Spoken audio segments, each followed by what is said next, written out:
Welcome to Discovery Tour by Assassin's Creed: Ancient Egypt.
Welcome to Alexandria, planning of the city.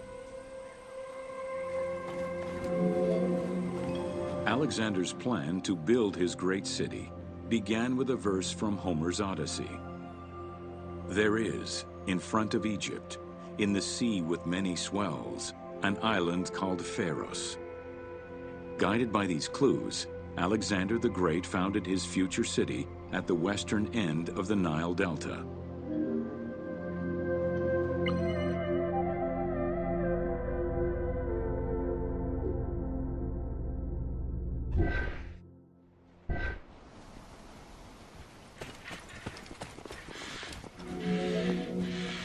Though Alexander considered this location ideal for his great city, it presented considerable challenges. Too difficult to access during storms, the surrounding swamps threatened disease, and the limestone soil prevented the growth of healthy crops. However, due to the influence of his mentor Aristotle, Alexander the Great recognized that the true value was its strategic emplacement. Alexander knew that in controlling Pelusium to the east, Memphis to the south, and his crowning glory Alexandria to the west, he would create a triangular stronghold, allowing him to control the entire delta while giving him access to the Mediterranean.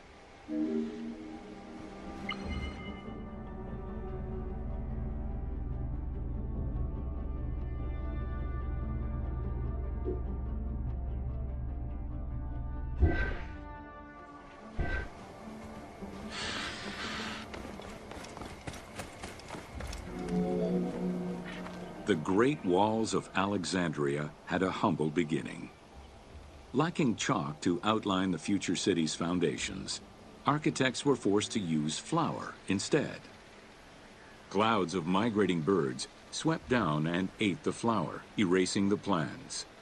This prompted Alexander to seek guidance from the oracles, who reassured him that his future city was destined to feed a large population.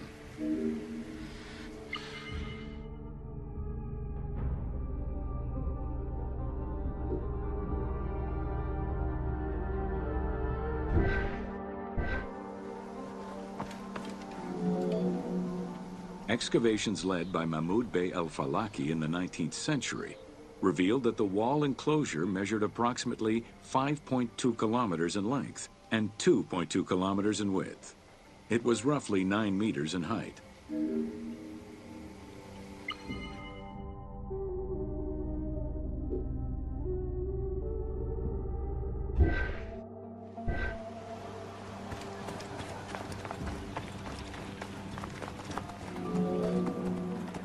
These formidable ancient walls would resist a number of attacks, including fending off the king of Syria in 169 BCE. It wasn't until 295 CE that they eventually fell to Roman Emperor Diocletian, and this only after 8 months of relentless assault.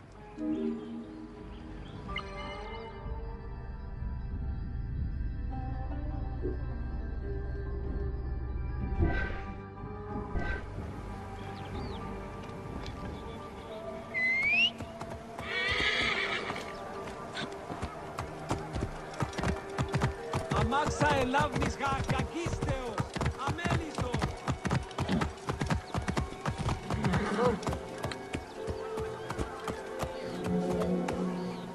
Alexandria's principal architect, Dinocrates, chose a Hippodamian grid plan. The grid maximized functionality, with wide, straight roads and canals running beneath them. Alexander recognized the military value of the city's design. The wide, parallel streets gave him optimal surveillance of the city, while allowing the unobstructed flow of troops.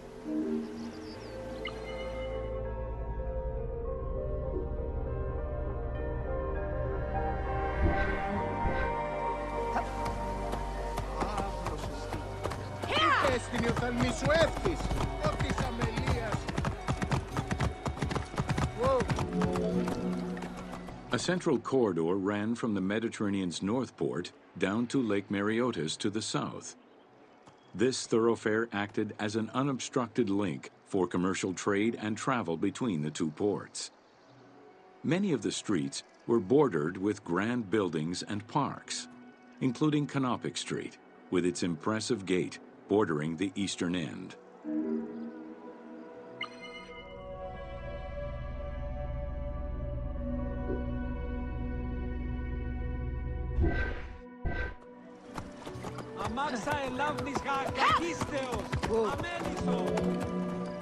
Alexandria was most likely built upon an already existing Egyptian village.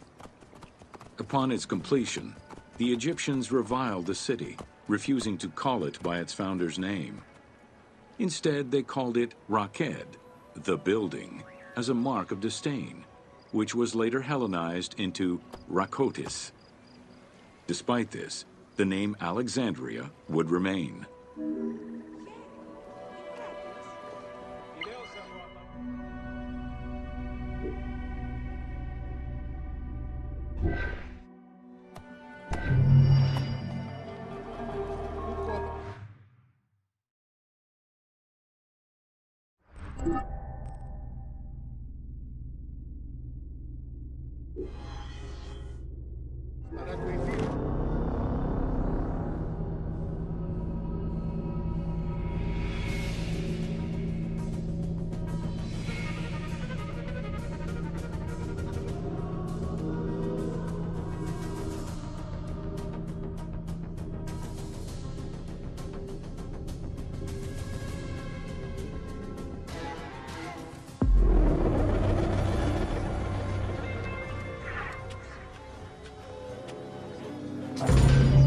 Welcome to Introduction to Alexandria. After conquering Egypt in 331 BCE, Alexander the Great decided to build a new city, which, as per his habit, he named after himself. After his death, Alexandria quickly became the capital city of the Ptolemaic kingdom and the most important city of the Greek world.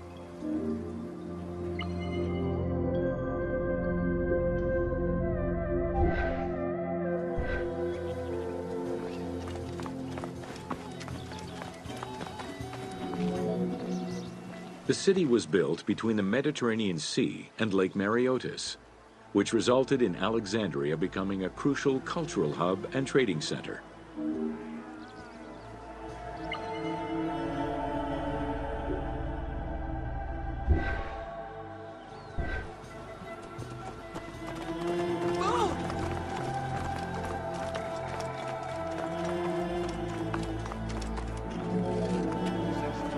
Sumptuous buildings could be seen wherever one turned their gaze. The royal palaces, the many temples, the gymnasium, lush public gardens, and large avenues.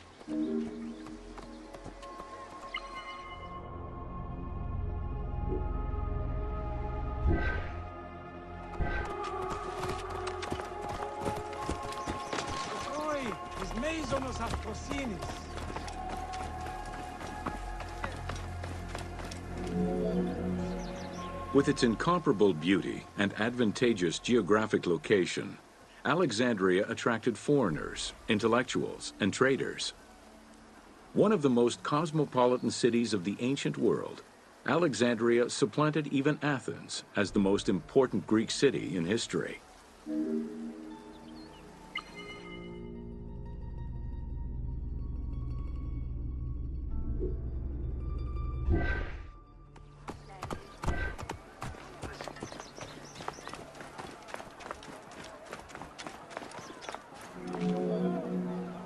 Egyptian obelisks were highly prized by Roman architects. While Roman design previously favored the use of a single monument, Egyptian obelisks tended to come in pairs and were generally located at the entrance of temples. Several ancient Egyptian obelisks are still in existence today, though many are spread out across the world in locations such as Paris, Rome, New York, and London.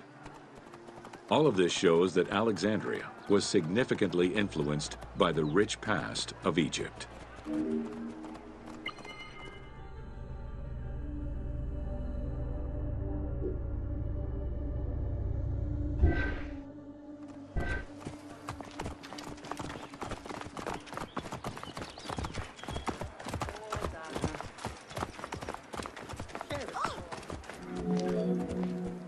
Alexandria had several main streets.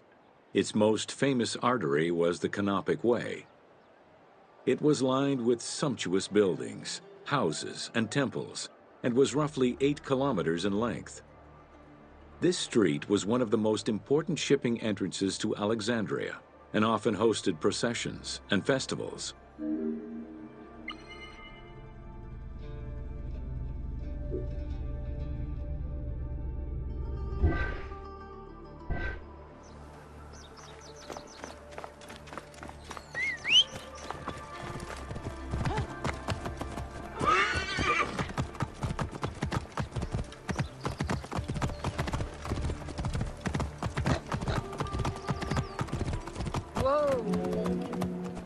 The width of the street, 30 meters, was abnormally large even by Greek standards.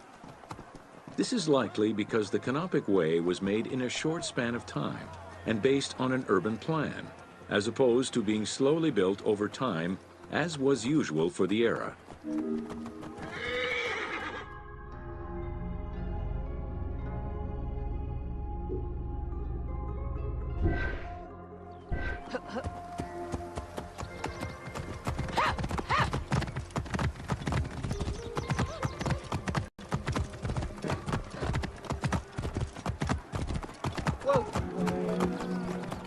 The Canopic Way originated in the western cemeteries, skirted the Gymnasium, and then exited the city to head east through massive doorways towards Canopus. This structure was known as the Canopic Door.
Welcome to The ports of Alexandria were a major commercial hub, effectively connecting Egypt with the Mediterranean regions and beyond. A tremendous amount of materials and goods flowed through the city on a daily basis. The large port market was called the Emporion. It was there that merchandise was traded by the ship owners, called Nakliros.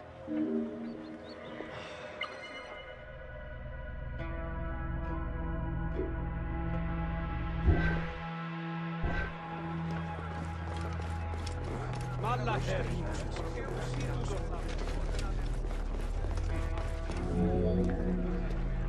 Food and other artisan work streamed out of Egypt.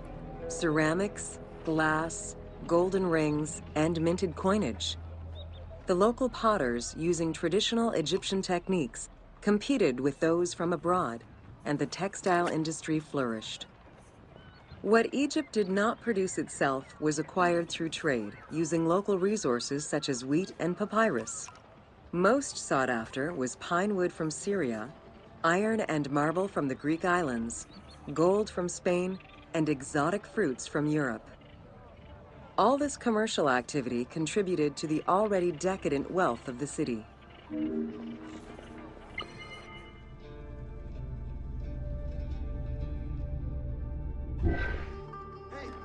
Ακούν με καλώς δυνάστε.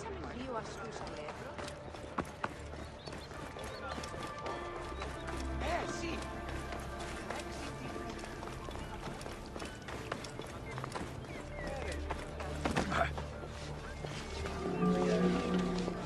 The wood imported to Port Mareotis through Alexandria's seaward ports was used in the nearby shipyards, where most of Egypt's ships were built.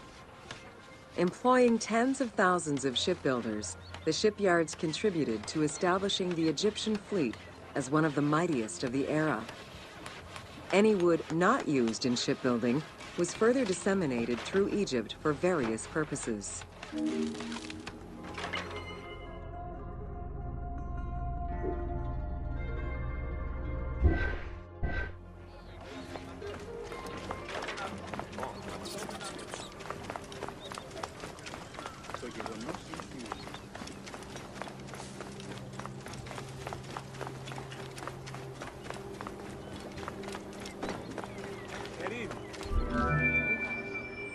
The southern port of Lake Mareotis was the biggest in Alexandria. Save for a branch angling westward, the lake's size in the Ptolemaic era was roughly 40 to 50 kilometers from north to south. Its waters were maintained by a steady runoff from the Nile. In addition to the lake, a man-made canal was created to assist in the transfer of goods from the city to the port using barges, though it is not represented in the game due to its size.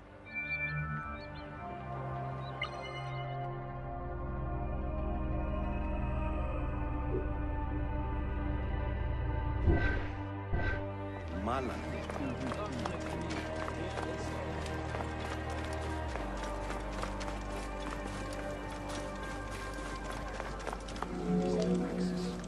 Banking was one of the most distinctive innovations brought by the Greeks to Egypt.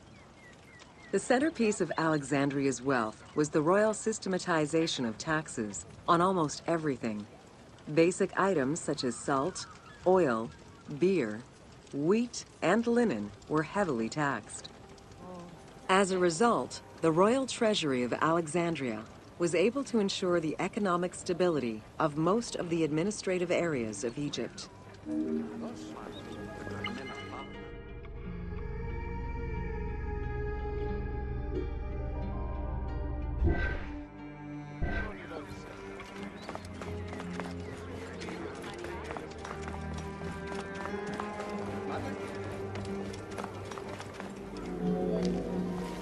By the late 12th century, the channel feeding the lake from the Nile silted up. Lake Mareotis lost its connection to the Mediterranean, as well as most of its water, as the lake slowly evaporated to a fraction of its former size. In modern times, Lake Mareotis is being kept alive through irrigation.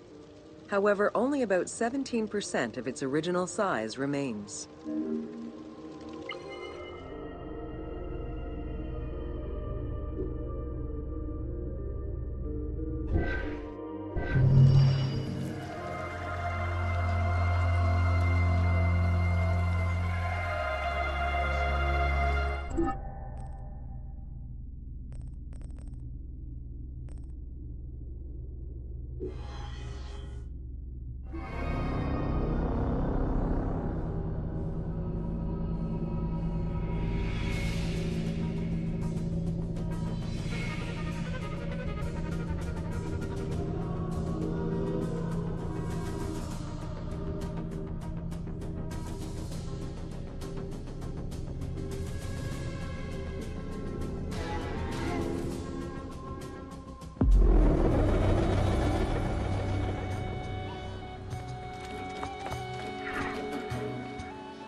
Welcome to Alexandria, City of Celebration.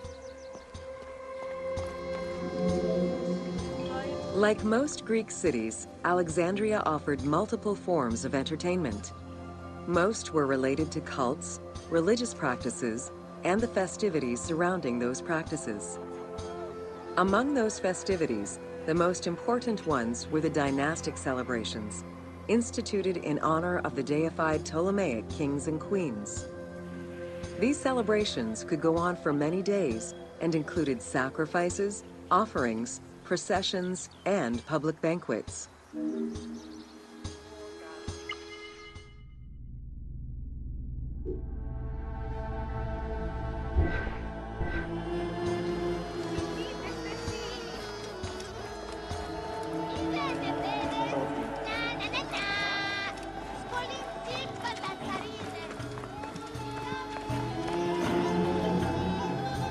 Games and competitions were organized whenever possible in locations such as the stadium, the hippodrome, and the gymnasium.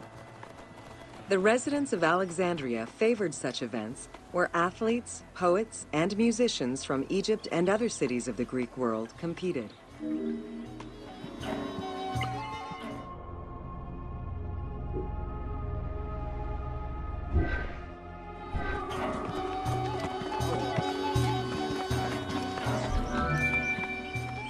Like all good Greek cities, Alexandria had a theater. The architecture of this structure is Roman in style. This is because the team duplicated a theater from Cyrene. Roman theaters were usually semicircular and built from scratch on a flat area with structures designed to enhance oration. Greek theaters were more oblong in shape, similar to a horseshoe, and favored the slopes of natural hills to support their acoustics.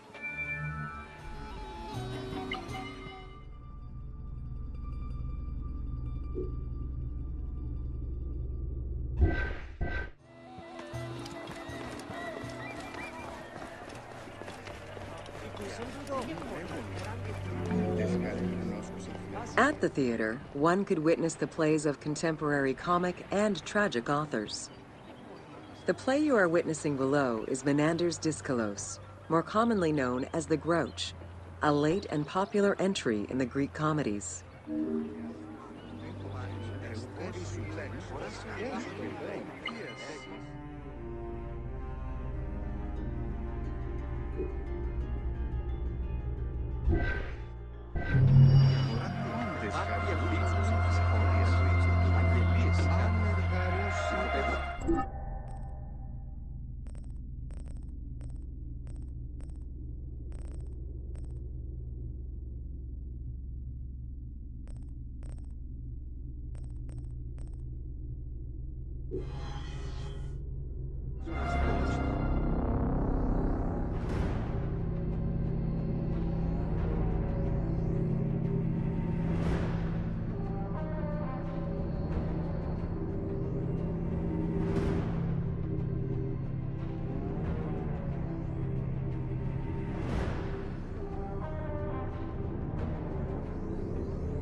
Welcome to Education in Alexandria.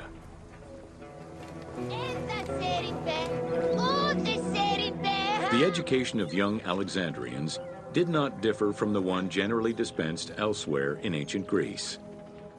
At the age of 7, the child was taken in charge by a tutor, who then became responsible for instilling an elementary education as well as good moral principles.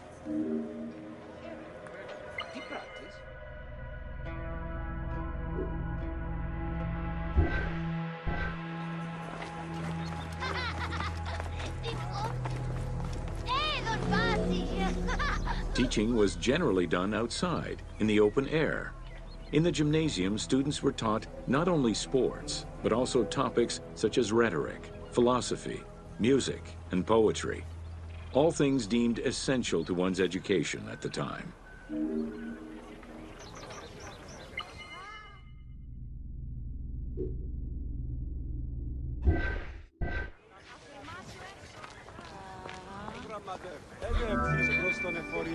Here, both girls and boys are shown attending a class given by one of the rhetoricians of the era.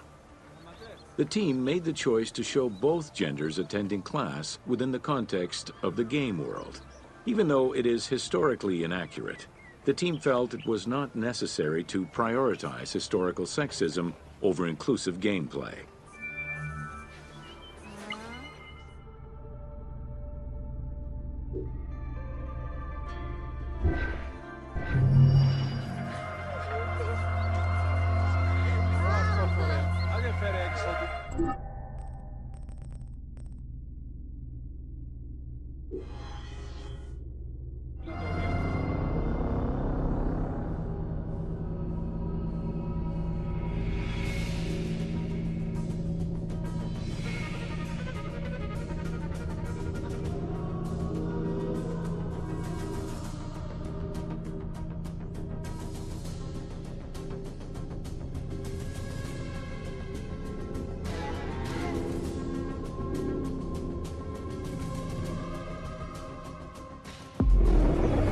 It's not the heat that gets you. Well, it might, if the miles and miles of endless, barren desert without water don't first.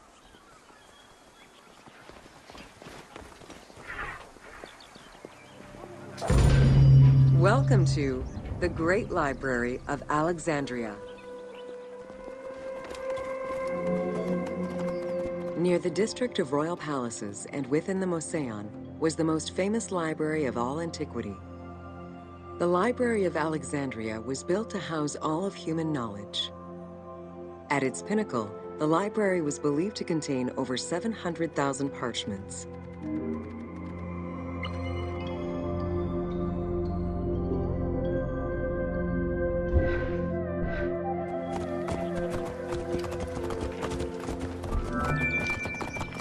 Throughout the centuries, fires and wars between Christianity and paganism destroyed the library, leaving nothing behind. The loss of the building, and more importantly, its vast collection, is immeasurable. As no descriptions are available, the team's rendition of the Library of Alexandria was inspired by the visuals of the Library of Chalcis at Ephesus.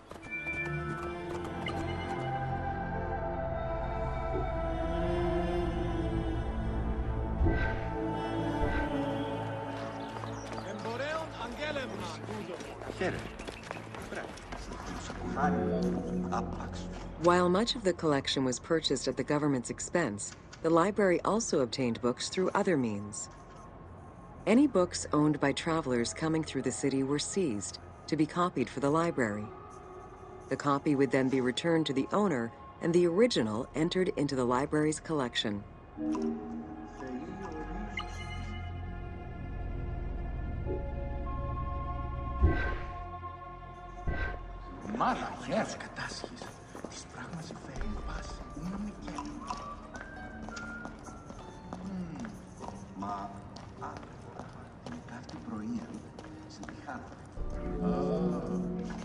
Alexandria offered unrivaled intellectual and cultural attractions. Eminent scholars from Athens, Rhodes, and other Greek centers traveled to the city to learn and engage with other free thinkers. Both the Moseon and the library were at the center of groundbreaking ideas and creative expression.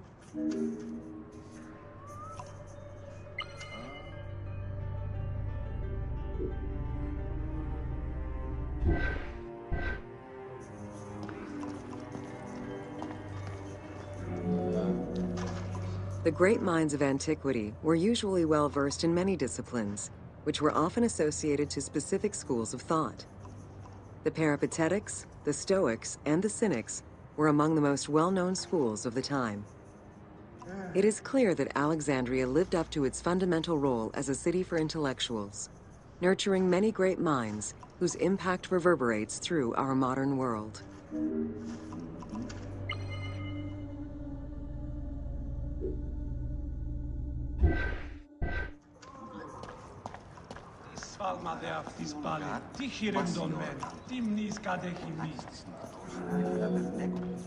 Hypatia of Alexandria was a Greek mathematician, philosopher, astronomer, and inventor. Though born in Greece, she eventually migrated to Alexandria, like many great minds of the time. It is there that she became the head of the Neoplatonist school of Alexandria. From most accounts, she was highly respected by her fellow Alexandrians, both as a teacher and a philosopher. With her death, the age of great ancient scientific discoveries came to an end.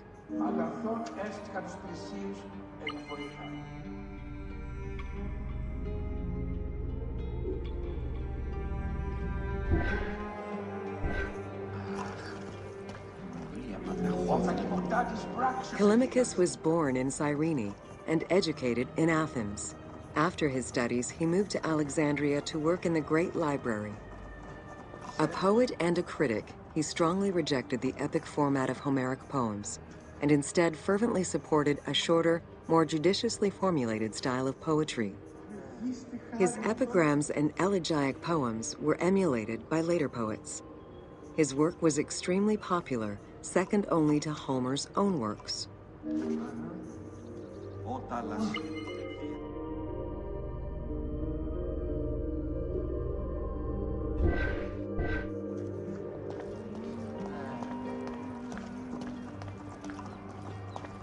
Ευτυχώς επέρασε η θύελα.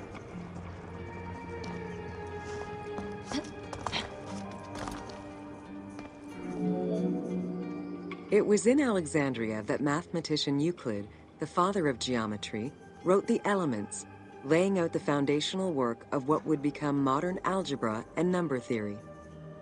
Euclidean geometry would become one of the most influential systems in the evolution of mathematics.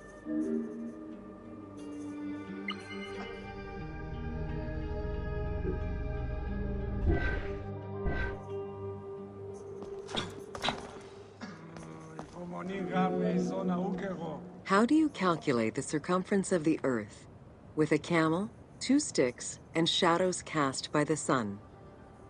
This is what Eratosthenes of Cyrene described in his principal work, Geography, while he was director of the Great Library of Alexandria. He is credited for the invention of the armillary sphere around 250 BCE.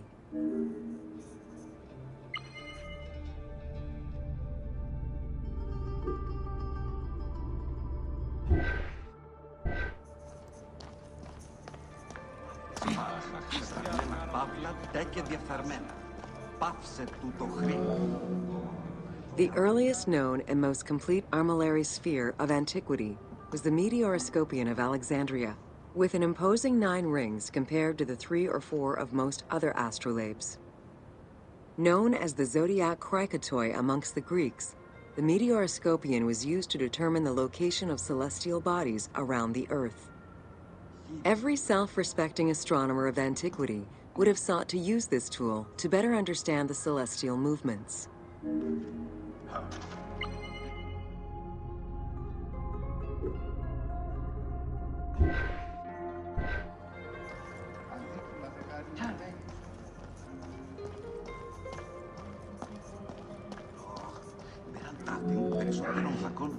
Pythagoras of Samos was a well-known and respected philosopher and mathematician. He is best known for the Pythagorean theorem. However, there is proof that the theorem existed in Babylonia and India long before Pythagoras was born, casting some doubts as to who exactly originated the theorem.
Welcome to the Mouseion of Alexandria.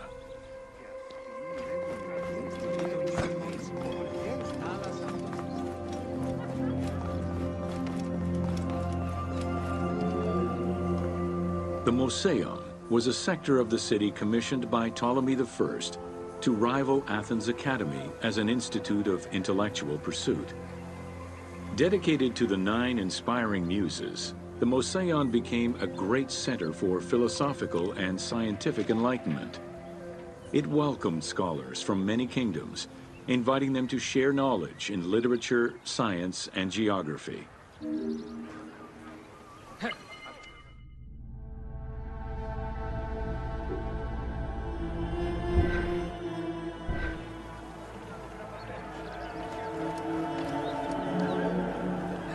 The Mouseion was designed so that its buildings and grounds would accommodate free thinking, debate, and presentation. Meeting spaces and theaters surrounded a main courtyard. Expansive gardens were filled with exotic plants that aided in the study and supply of herbs and medicines. A zoo offered the study of animal behavior and physiology. Also among the Mouseion's many star attractions was its astronomical observatory.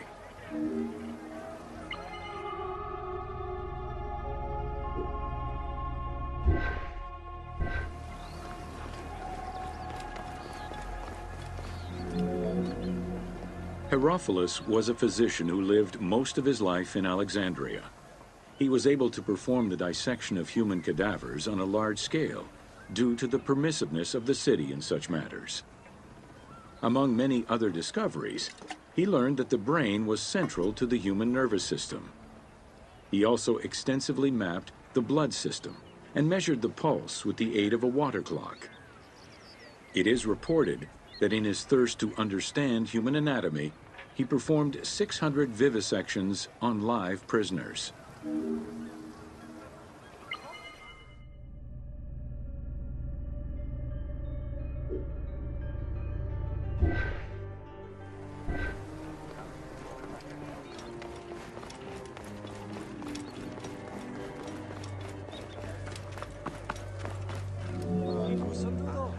In order to be free to pursue their research, scholars were fed and housed at the Mouseion at the government's expense. This freedom provided Alexandria's scholars a meeting space for intellectual pursuits and a haven for spiritual peace. Though nothing remains of the original Mouseion, it lives on as the legacy of our modern museums.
Welcome to the Serapeum of Alexandria.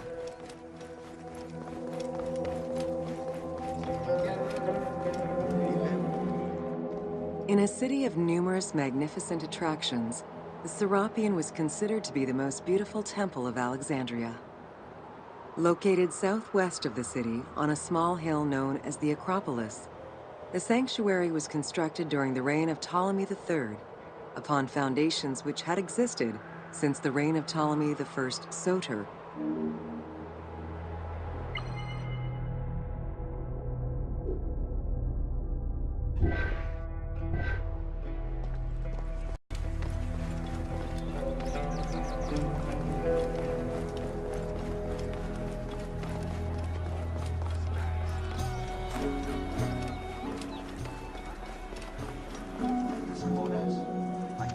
Visitors of the Serapeum climbed 100 steps to reach the courtyard. Libraries were installed in the porticos surrounding the square building, with its roof and columns adorned with gold and gilded bronze. Pharaohs were generous to the temple, as were several Roman emperors after Egypt's conquest. An inner temple housed the statue of Serapis, dedicated to healing the sick.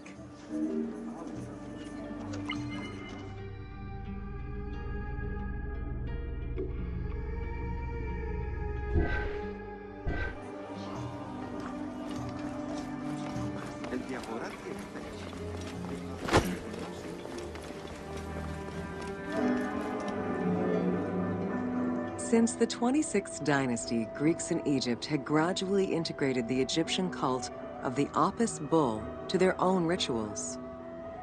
With the establishment of the Ptolemaic dynasty, the cult of Apis was further integrated into Greek religion. During his rule, Ptolemy I chose to merge Egyptian and Hellenic gods into a syncretic divinity named Serapis. This name was the result of the amalgamation of Osiris and Apis. With this new deity, the Ptolemaic dynasty managed to accommodate similar belief sets for two different cultures, bringing about a new dynastic cult.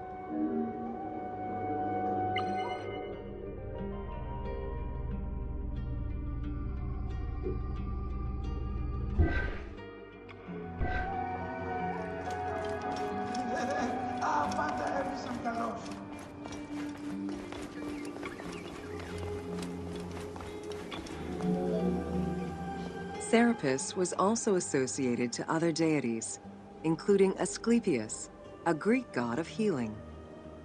It is possible that, as with the Serapis Temple of Canopus, the sick would visit this sanctuary, sleeping there overnight in the hopes of being healed within its hallowed halls.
Welcome to the Hippodrome of Alexandria.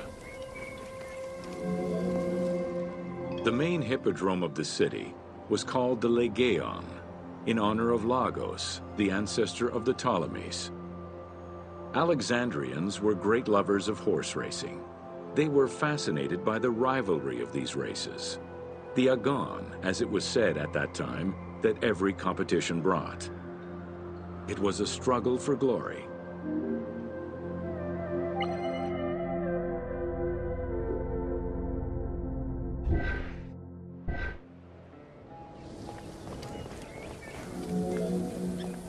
The most important chariot race was the Tethrypon. Using 4 horses with the quickest harness to the front right, the charioteer would race for 12 laps, with sharp turns at either end of the hippodrome. The victors were crowned with garlands of olive and received prize money, but the most sought-after reward was to be acclaimed by the works of poets, such as Callimachus and Pindar.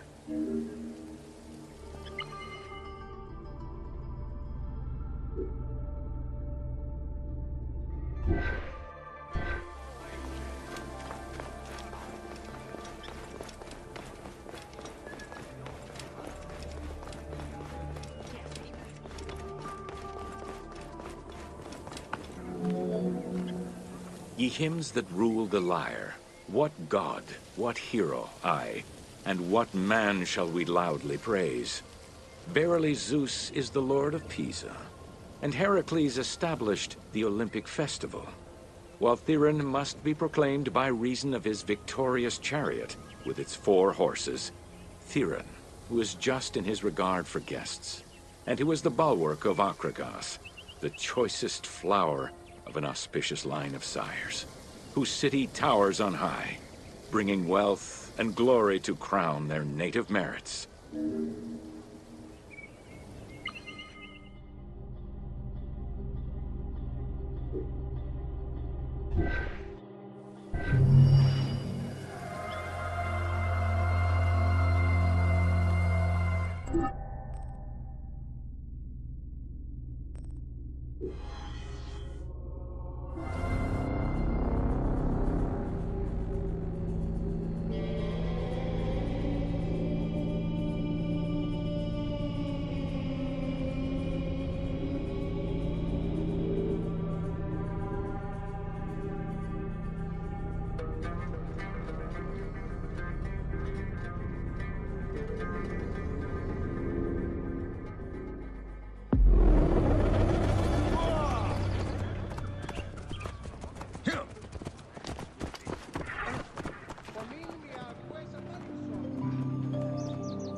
Welcome to the Siege of Alexandria.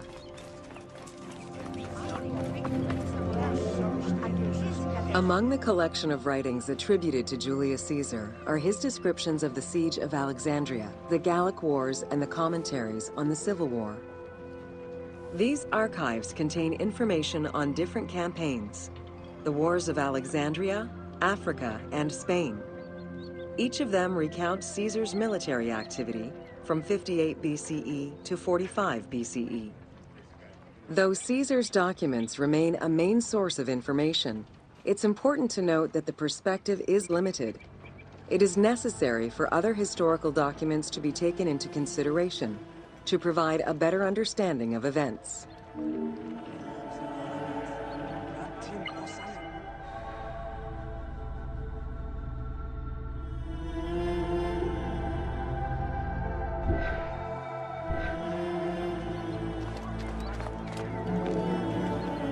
The Siege of Alexandria closely relays the events of the Civil War that led up to the event and describes how Caesar was besieged in the palace of the Ptolemies. Other ancient authors have left equally valuable and sometimes contradictory information.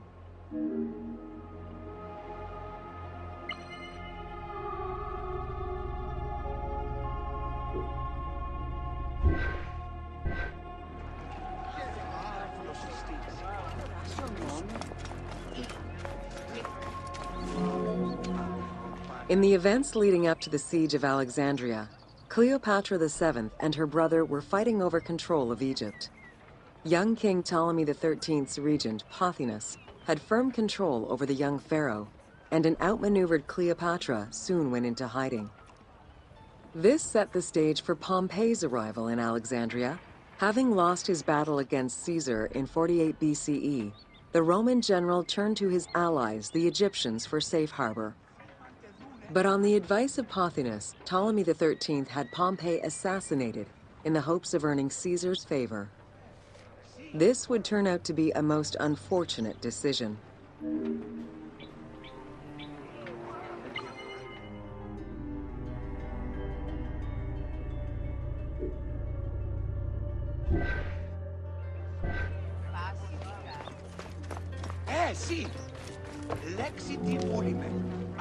Upon his arrival in Alexandria, Caesar was presented with Pompey's head.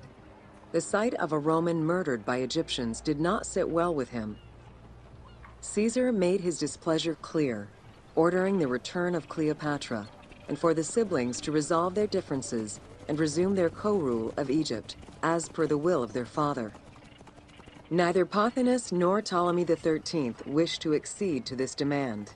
While doing his best to aggravate Caesar, Pothinus secretly plotted against the Roman ruler and sent word for Egyptian General Achilles to bring his 20,000 men to fight on his behalf. While Pothinus plotted against Caesar, Cleopatra made a bold move.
There are various descriptions of the encounter between Caesar and Cleopatra. One report states that she snuck into the palace alone at night. Another account claims she was accompanied by an ally and was brought inside the palace wrapped in a carpet bag.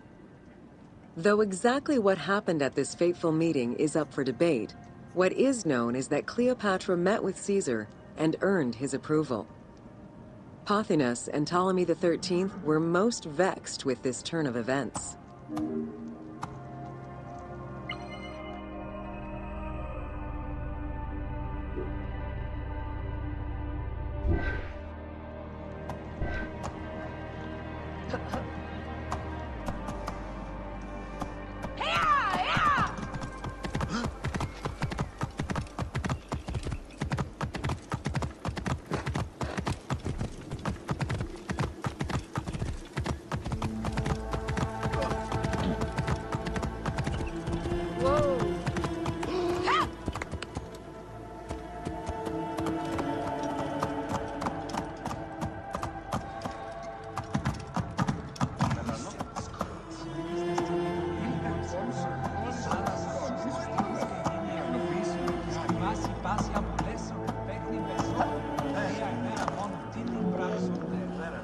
With Cleopatra finally present, Caesar chose to act as mediator between the siblings in the hopes of a peaceful resolution.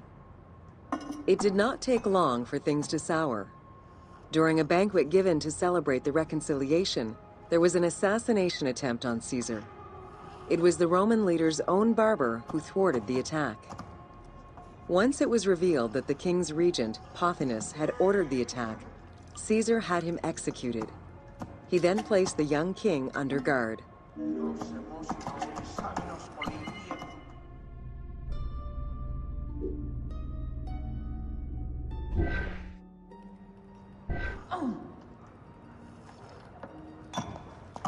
Ελπίδων άπιστων ήρθε ο γραμματεύος άρχον της εστίμου.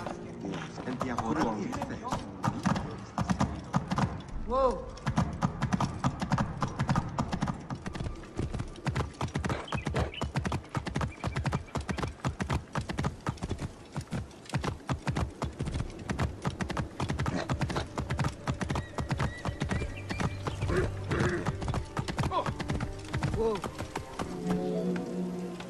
Caught within the palace with roughly 4,000 troops, and with the knowledge that the arrival of enemy forces was imminent, Caesar sent for help from Syria, Rhodes, and Cilicia.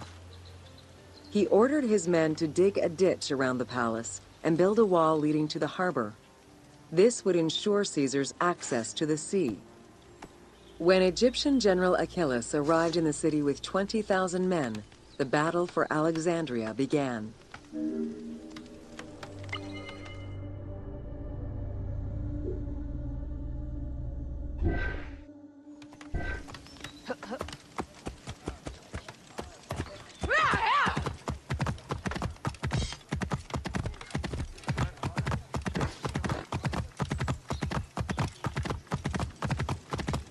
Whoa, whoa.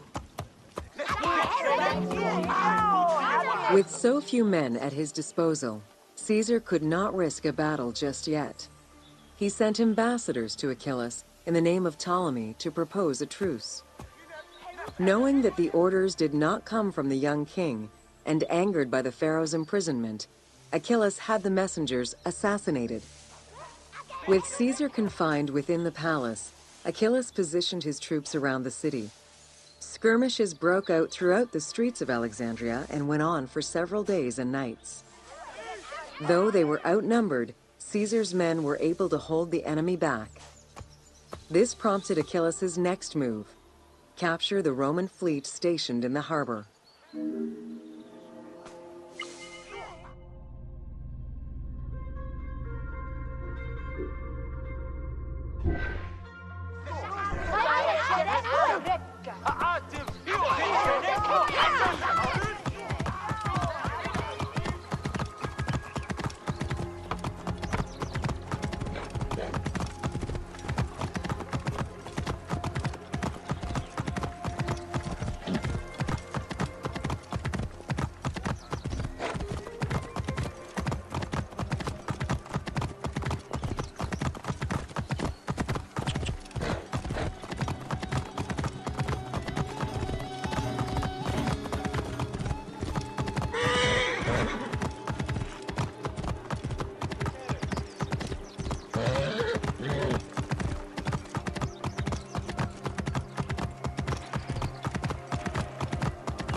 Although the palace offered protection, losing the port meant the end of help and supplies. Caesar knew he had to protect the fleet. While he and his troops succeeded in regaining control of the port, he knew it would be impossible to sustain. Caesar ordered the burning of the ships. With passage back to the palace closed off, he headed for the lighthouse of Alexandria.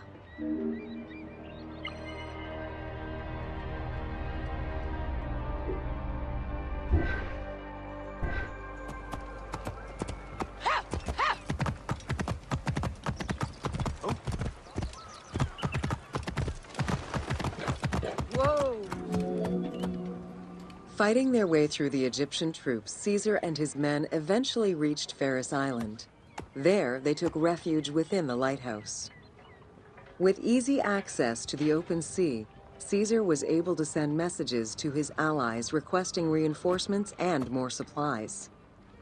The island fort also allowed him to control access to the harbor by relying on the chains used by the Egyptians to control ship traffic to and from Alexandria's docks.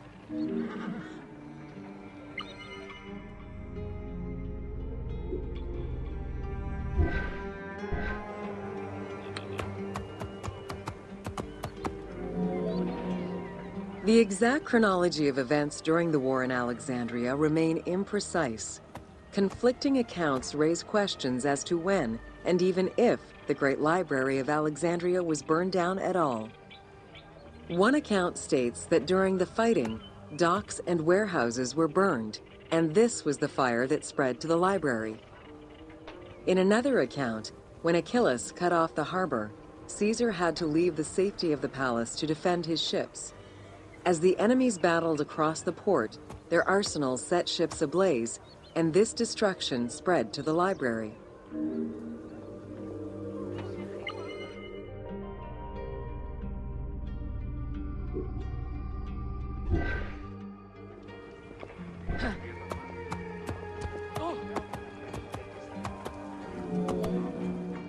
In either case, the Great Library was not completely destroyed. Experts point out that its location was too far from the harbor, and much later texts refer to the Great Library as being intact. Warehouses near the harbor contained manuscript copies awaiting export, and it is more likely that these documents were destroyed than the Great Library itself.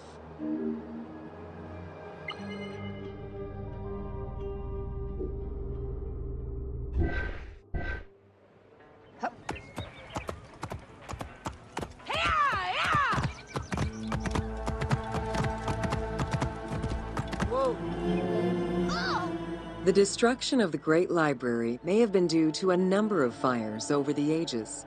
Its end was probably closer to the 4th century CE, when the Christian Emperor Theodosius I ordered the closure of all pagan temples.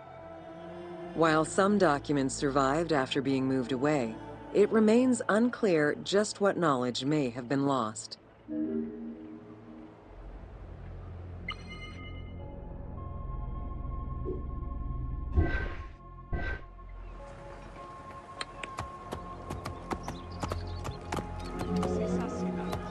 Where there are accounts of Achilles being in control of the battle against Caesar, it appears that instead Cleopatra's sister, siding with her brother, had him killed and put her ally Ganymedes in his place. Ganymedes proved a valuable tactician for the Egyptian side. It was his idea to cut Caesar's access to the harbor, thus trapping Caesar at the palace.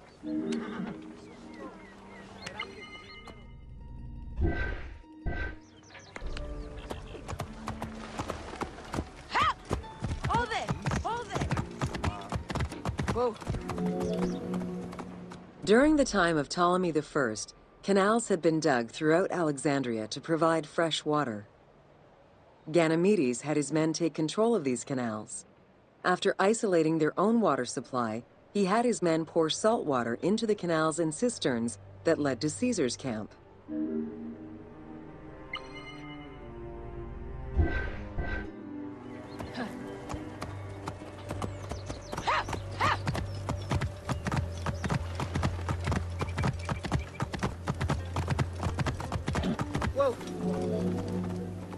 Panic erupted in Caesar's men.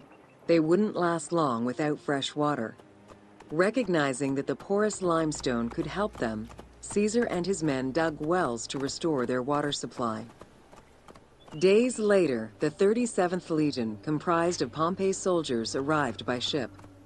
Unable to come ashore due to the winds, Caesar risked going out to meet them on the peninsula, Cape Chersonese.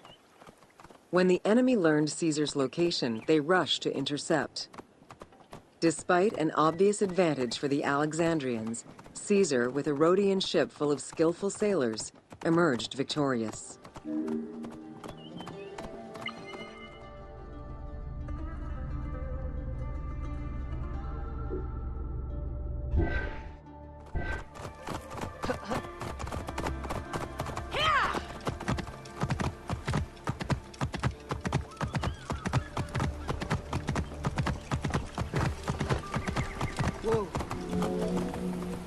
With help from the Allied ships, Caesar's victory enabled him to push the Egyptians back and secure the lighthouse.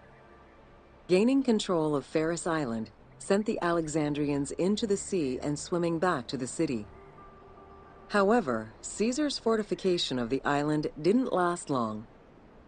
The enemy regrouped and were set to storm the island. Panic-stricken, in spite of Caesar's encouragement, many of his men then fled their posts, either by ship or jumping into the sea.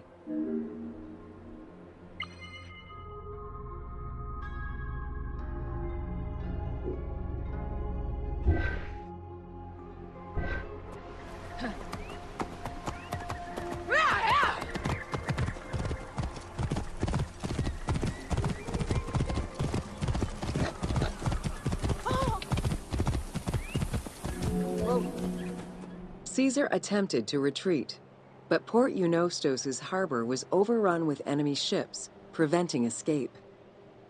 Reportedly, Caesar gathered his papers and leapt overboard in an attempt to swim to an Allied ship farther out. Historian Cassius Dio claimed that Caesar would have drowned if he hadn't been able to remove his purple garment. Still, he managed to swim the distance and survive. The Alexandrians recovered the cloak and used it as a trophy to commemorate the Roman debacle.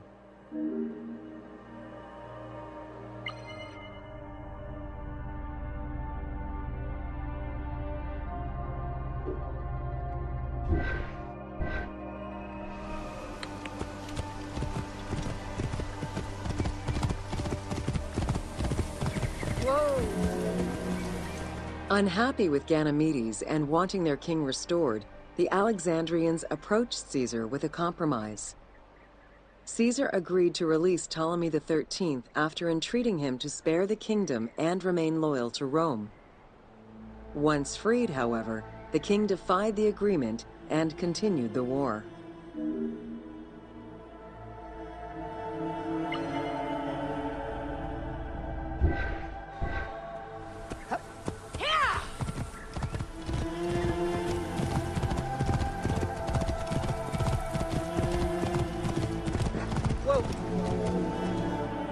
By this time, a faithful ally of Caesar's, Mithridates, arrived in Egypt, clashing with Ptolemy's troops at Pelusium. Outnumbering the enemy, Mithridates secured the region between Pelusium and Alexandria. Ptolemy, warned of Caesar's ally marching on Alexandria, sent his troops to prevent passage over the river.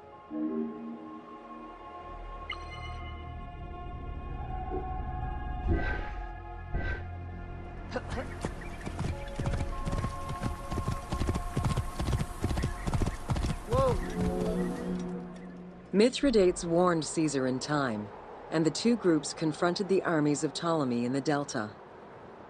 In the Battle of the Nile, the Romans gained the upper hand, sending the Egyptians fleeing. In the tumult and panic, King Ptolemy XIII drowned in the Nile.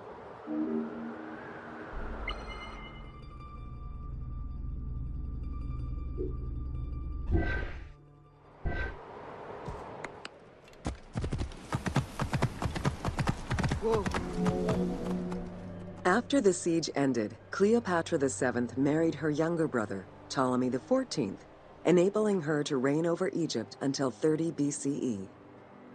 Under her rule, Alexandria settled into its position within the Roman Empire and eventually surpassed Athens as one of the most important cities in the Roman Empire. Julius Caesar remained in Egypt for a short time. He and Cleopatra would later have a son named Caesarion.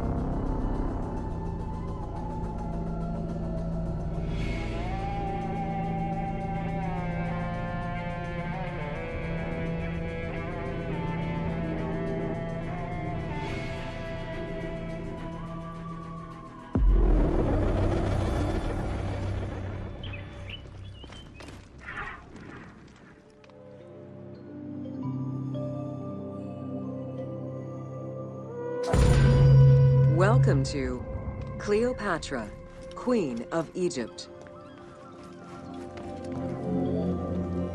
Cleopatra VII Theophilopator ascended the throne in 51 BCE at the age of 18. Though her early attempts to maintain power were often challenged, she eventually prevailed and became the sole ruler of Egypt. According to Plutarch, she was the only Ptolemaic pharaoh to speak the Egyptian language. Her intelligence, coupled with a good education and a great political mind, allowed her to make the alliances necessary to maintain the independence of Egypt while Rome was becoming a Mediterranean empire.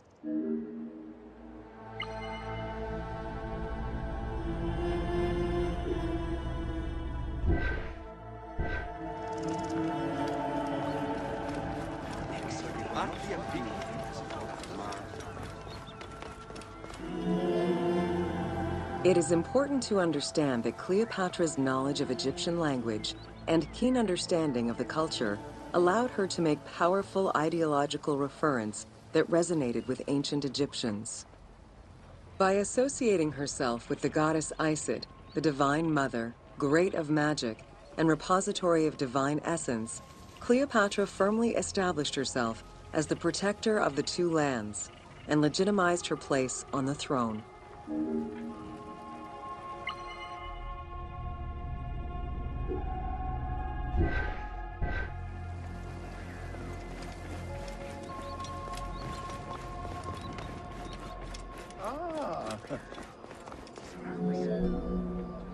Upon his death in 51 BCE, Ptolemy XII Aulus bequeathed his kingdom to his daughter and eldest son, Cleopatra VII and Ptolemy XIII. As was custom, the siblings were married. The new pharaoh was 10 years old, his sister wife 17. The early years of their reign were not easy. Between 50 and 48 BCE, droughts and floods aggravated Egypt's problems. General Achilles and the royal advisor Pothinos kept intervening in the young ruler's political decisions, and eventually colluded to turn Ptolemy XIII against Cleopatra. By 48 BCE, Cleopatra was in exile.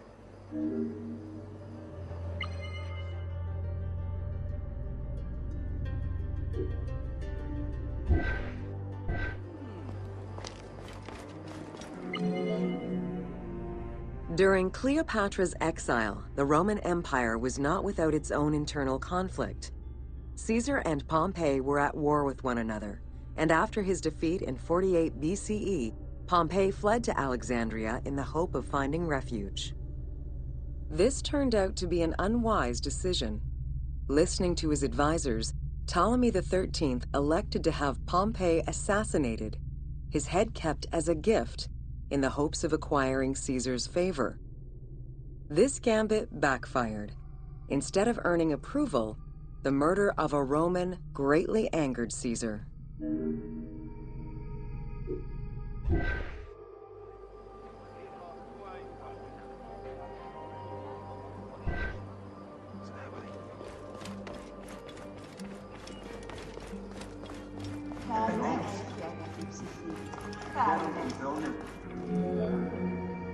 Cleopatra, aware of Caesar's anger against Ptolemy for the murder of Pompey, decided to take advantage of the situation. She returned to Egypt in secret, hoping to establish an alliance with one of the most powerful men of the time. Outside of the legend, where she had herself smuggled into his quarters in a carpet, what exactly happened during that fateful meeting remains a mystery. However, Caesar seemed to see a better ruler for Egypt in Cleopatra than in her young and too easily influenced brother. Invoking Ptolemy XII's will, Caesar attempted to mediate peace between the siblings.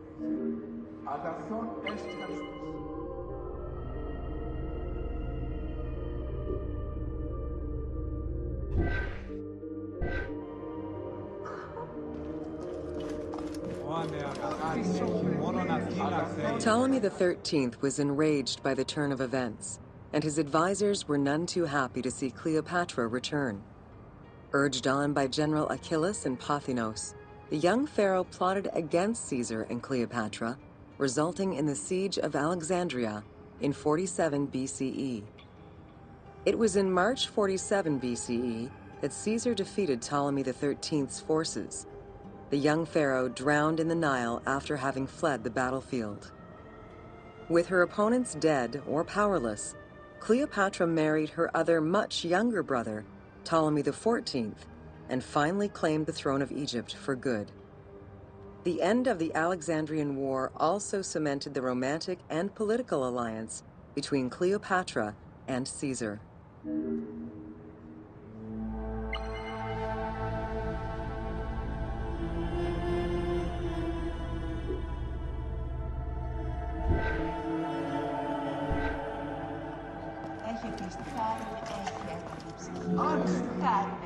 In June of 47 BCE, Cleopatra gave birth to a son, whom she called Caesarion. Caesar did not accept the boy as his heir, choosing instead his nephew Octavian.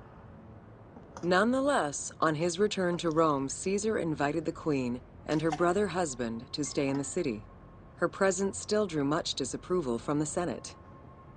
Always a strategist, Caesar left 4 legions in Egypt, and a man he trusted to direct Egyptian affairs, giving him control of the wheat supplies essential to Rome. Cleopatra and her entourage remained in Rome until March 44 BCE, when Caesar was murdered.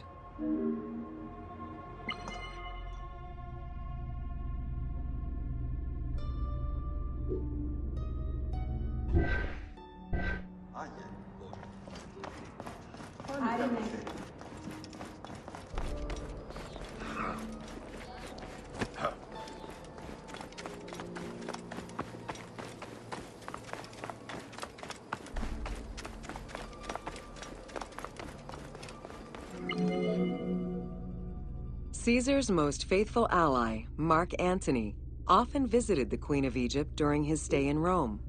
Unlike most, he recognized the legitimacy of Caesarion, the natural son of Caesar. Antony knew he would need the riches of Egypt in order to fight Octavian and claim the Roman Empire. Cleopatra, in return, saw a powerful ally.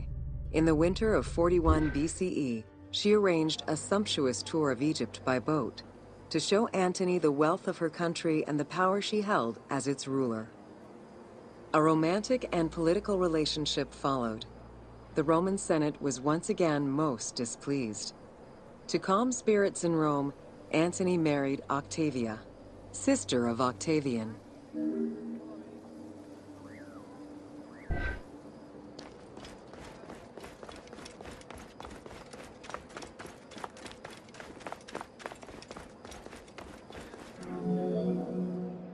Despite his marriage to Octavia, Antony remained Cleopatra's lover, and she gave birth to their children. Cleopatra increased her kingdom's territory and started a political propaganda alongside her lover in Egypt and beyond. She hoped to create a Ptolemaic federal empire with Alexandria at its center. Antony eventually repudiated his Roman wife for the Egyptian queen, much to the dismay of the Roman elite. However, while Mark Antony focused on Egypt, Octavian carefully gained military and political ascendancy over him in Rome.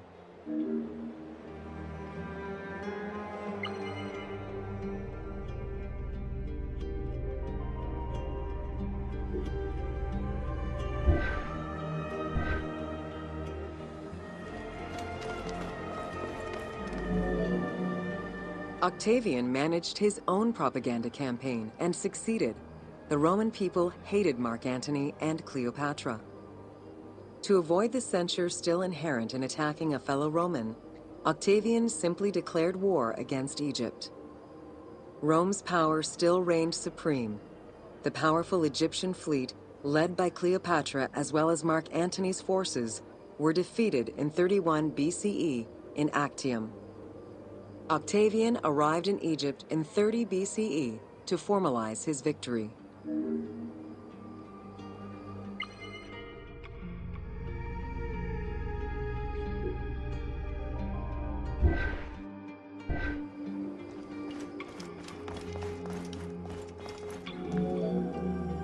The following events remain difficult to confirm due to the many versions and legends around them. It is believed that after hearing a rumor about Cleopatra's suicide, Mark Antony committed suicide himself. He was brought to the queen as he slowly passed away. Knowing that Octavian would have her chained and paraded through Rome in defeat, Cleopatra planned her own suicide. She most likely killed herself with arsenic, though admittedly, the version where she uses an asp to deliver a fatal bite may be considered more dramatic. What happened to the body of Cleopatra is still a mystery.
Welcome to the Panean.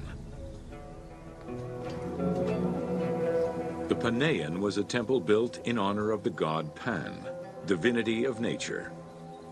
This Greek god, often represented as a half-man, half-goat, with a beard, horns, and goat's hooves, was considered the protector of shepherds and herds.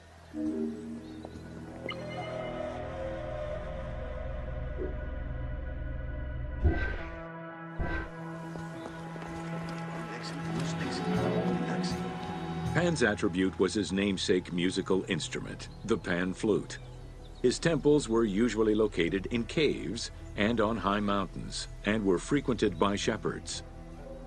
It is likely that Mediterranean cults adopted the imagery of Pan to symbolize the Christian devil.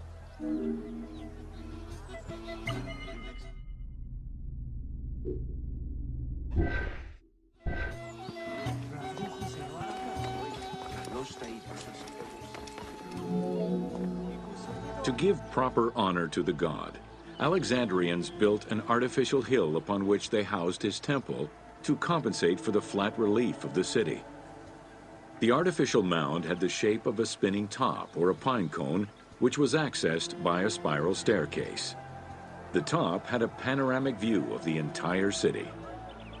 Only such heights would be fitting for a mountain god.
Welcome to the Greek Pharaohs.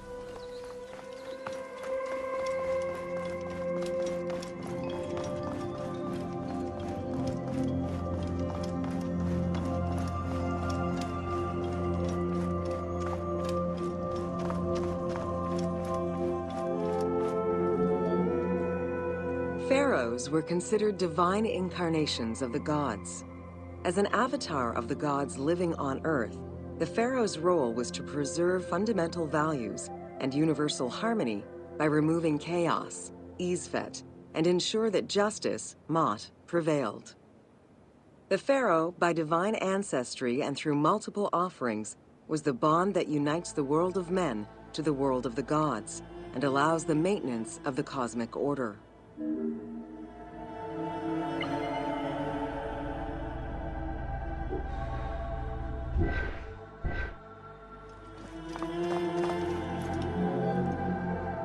The Ptolemaic dynasty reigned over Egypt from 305 BCE to 30 BCE.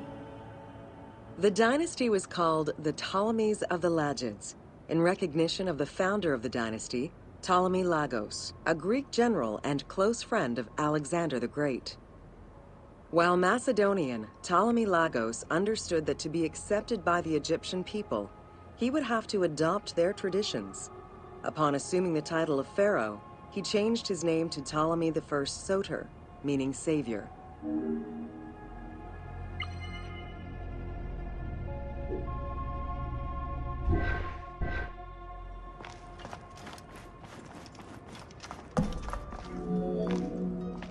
Born in 356 BCE, Alexander the Great went through a hasty education in the affairs of the kingdom before integrating into the Macedonian army, where he quickly rose through the ranks. After his father's assassination in 336 BCE, which some believed was orchestrated by Alexander himself, he became king of Macedonia. Ruler of a unified kingdom and leader of a large army, Alexander set his sights on conquest. Eager to reclaim the Greek cities of Asia Minor, he took on the Persian forces, earning victory after victory.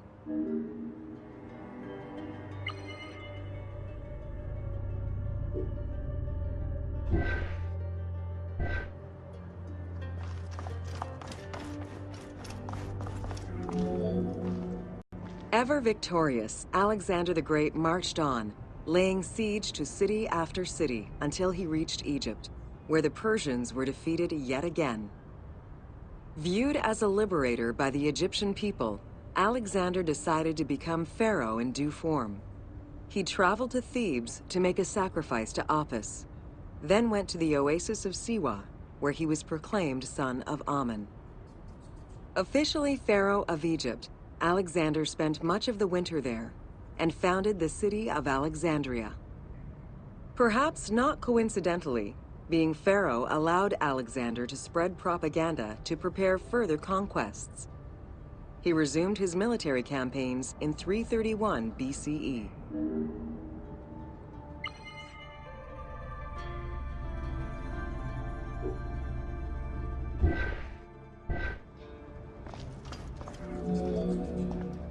On his deathbed in 323 BCE, Alexander the Great gifted the satrapy of Egypt to Ptolemy Lagos. Perfectly aware of the value of Egypt, Ptolemy ensured not only the stability of the country's borders, but also its economic and military development. At the same time, he worked with the Egyptian elite to maintain the internal order of the country. By 305 BCE, Ptolemy, well respected both in Egypt and in the Mediterranean, was at the head of the largest fleet of the Hellenistic world. Ptolemy officially took the title of Pharaoh of Egypt in January 304 BCE, on the anniversary of Alexander the Great's death.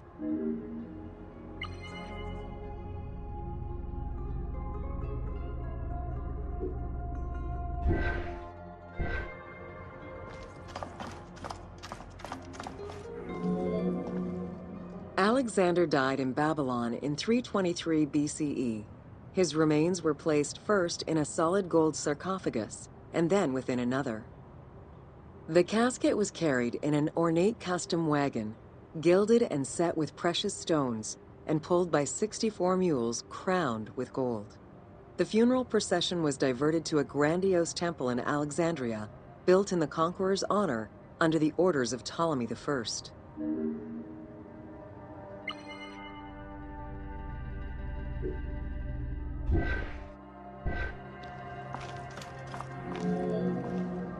Julius Caesar visited Alexander's tomb at the capture of Alexandria, and the Roman Emperor Augustus reportedly placed flowers there. However, though many powerful leaders claim to have visited it, the tomb's location has gone missing from history. Some accounts do state that the golden coffin was replaced by a glass sarcophagus, probably by Ptolemy X. It is also implied that Cleopatra may have plundered the tomb in a time of financial crisis.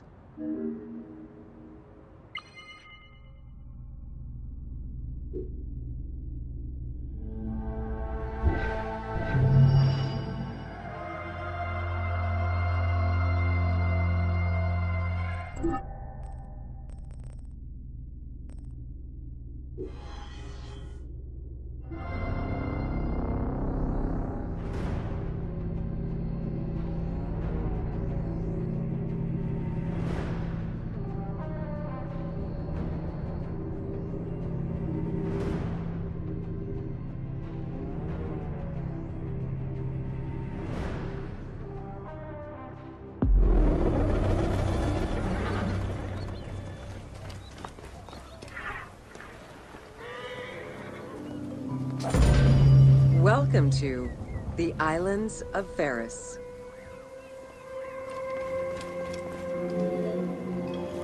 The Heptastadion was a bridge-like causeway connecting the island of Pharos to mainland Alexandria. Its name is based on the Greek terms of measurement, hepta, meaning 7, and stadion, which is a measure of length of roughly 180 meters.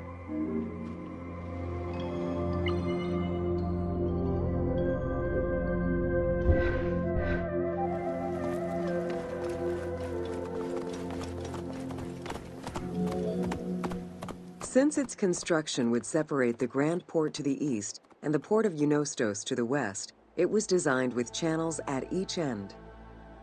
These openings allowed passage from one port to the other.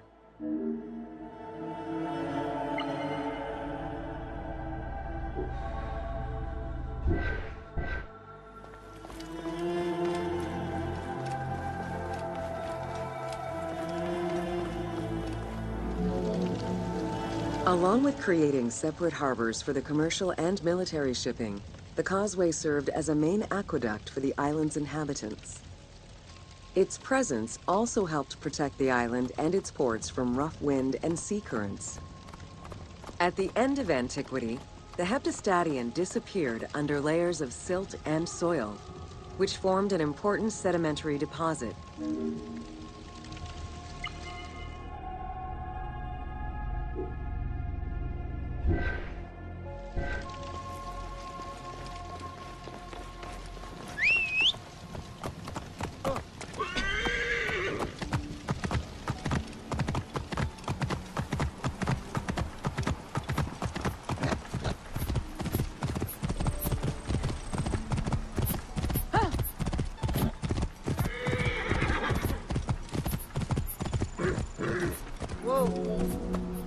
While the Serapeum was the most celebrated of the temples in Alexandria, many other temples were built within the city. Most of these structures have been completely erased over time, and there is no way to discern how many existed. However, research of ancient papyri offer tantalizing hints as to the possible location of at least some of the temples.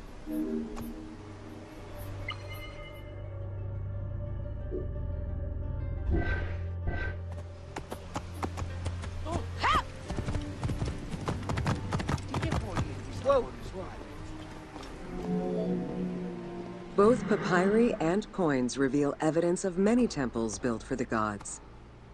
Poseidon, the god of the sea, likely had an edifice in his honor west of this island, as well as on the mainland.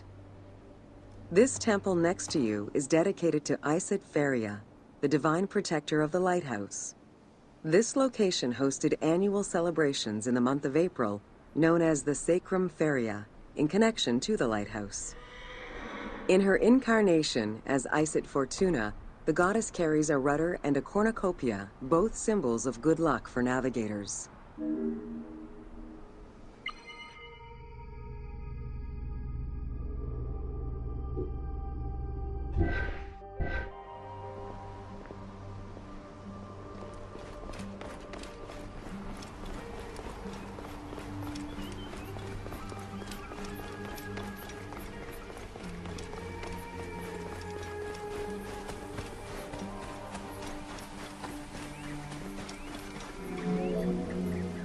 Considered one of the 7 wonders of the ancient world, the Lighthouse of Alexandria was a source of great pride for the inhabitants of the city. Construction began under Ptolemy I's reign and lasted 15 years. It was completed during his son's rule. Once completed, the lighthouse was dedicated to the gods for the salvation of those who sail the sea.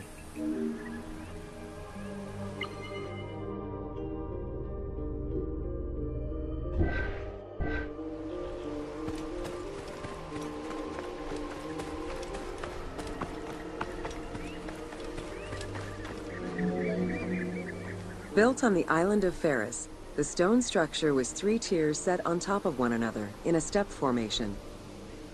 The second floor consisted of an octagonal tower, and the top floor was a cylindrical tower topped by a statue. The interior provided space for staff rooms and a ramp which allowed the transport of fuel to the upper floors.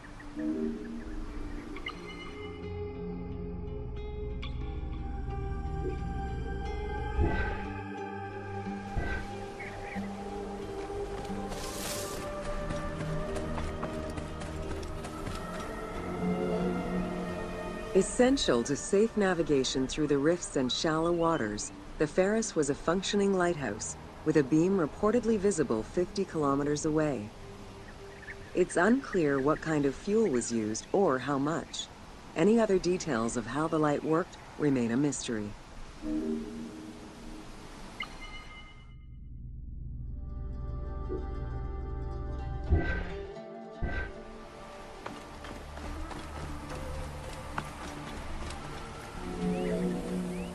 For several centuries, the Pharos was one of the highest monuments ever built by man. It measured roughly 110 meters in height, compared to the Pyramid of Giza, which was around 140 meters tall. Gradually, the structure was eroded by earthquakes, and then completely destroyed in 1480 CE when a fort was built over it.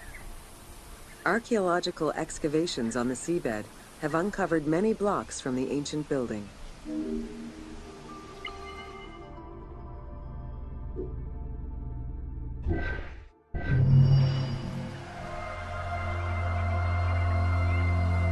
Three things are necessary when exploring Egypt: water, a good camera, and an omnipresent voice coming from nowhere.